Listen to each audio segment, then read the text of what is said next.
एक बार दो आदमी एक मंदिर के पास बैठे गपशप कर रहे थे। वहां अंधेरा छा रहा था और बादल मंडरा रहे थे। थोड़ी देर में वहां एक आदमी आया और वो भी उन दोनों के साथ बैठकर गपशप करने लगा। कुछ देर बाद वो आदमी बोला, उसे बहुत भूख लग रही है। उन दोनों को भी भूख लगने लगी थी। पहला आदमी बोला, मेरे पास 3 रोटी हैं। दूसरा बोला, मेरे पास 5 रोटी हैं। हम तीनों मिल बांट कर खा लेते हैं। उसके बाद सवाल आया कि 8 रोटी 3 आदमियों में कैसे बांट पाएंगे।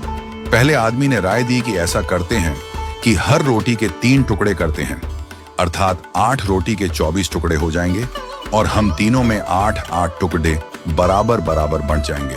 तीनों को उसकी राय अच्छी लगी और 8 रोटी के 24 टुकड़े करके प्रत्येक ने 8-8 रोटी के टुकड़े खाकर भूख शांत की और फिर बारिश के कारण मंदिर के प्रांगण में ही सो गए। सुबह उठने पर तीसरे आदमी ने उनके उपकार के लिए दोनों को धन्यवाद दिया और प्रेम से 8 रोटी के टुकड़ों के बदले दोनों को उपहार स्वरूप 8 सोने की गिन्नी देकर अपने घर की ओर चला गया।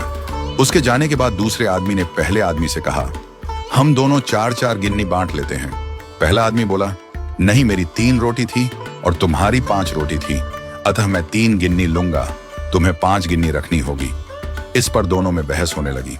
इसके बाद वे दोनों समाधान के लिए मंदिर के पुजारी के पास गए और उन्हें समस्या बताई तथा समाधान के लिए प्रार्थना की। पुजारी भी असमंजस में पड़ गया। दोनों दूसरे को ज्यादा देने के लिए लड़ रहे हैं। पुजारी ने कहा, तुम लोग ये 8 गिन्नियां मेरे पास छोड़ जाओ और मुझे सोचने का समय दो, मैं कल सवेरे जवाब दे पाऊंगा। पुजारी को दिल में वैसे तो दूसरे आदमी की 3-5 की बात ठीक लग रही थी, पर फिर भी वह गहराई से सोचते सोचते गहरी नींद में सो गया। कुछ देर बाद उसके सपने में भगवान प्रकट हुए तो पुजारी ने सब बातें बताई और न्यायिक मार्गदर्शन के लिए प्रार्थना की और बताया कि मेरे ख्याल से 3-5 का बंटवारा ही उचित लगता है। भगवान मुस्कुराकर बोले, नहीं, पहले आदमी को 1 गिन्नी मिलनी चाहिए और दूसरे आदमी को 7 गिन्नी मिलनी चाहिए। भगवान की बात सुनकर पुजारी अचंभित हो गया और अचरज से पूछा, प्रभु, ऐसा कैसे?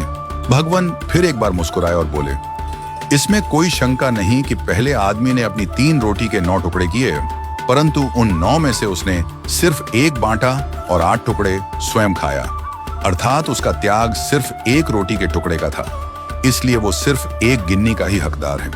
दूसरे आदमी ने अपनी 5 रोटी के 15 टुकड़े किए, जिसमें से 8 टुकड़े उसने स्वयं खाए और 7 टुकड़े उसने बांट दिए, इसलिए वो न्यायानुसार 7 गिन्नी का हकदार है। यही मेरा गणित है और यही मेरा न्याय है। ईश्वर की न्याय का सटीक विश्लेषण सुनकर पुजारी नतमस्तक हो गया। इस कहानी का सार यही है कि हमारी वस्तुस्थिति को देखने की, समझने की दृष्टि और ईश्वर का दृष्टिकोण एकदम भिन्न है। हम ईश्वरीय न्याय लीला को जानने समझने में सर्वथा अज्ञानी हैं। हम अपने त्याग का गुणगान करते हैं, परंतु ईश्वर हमारे त्याग की तुलना हमारे सामर्थ्य एवं भोग तौर कर यथोचित निर्णय करते हैं।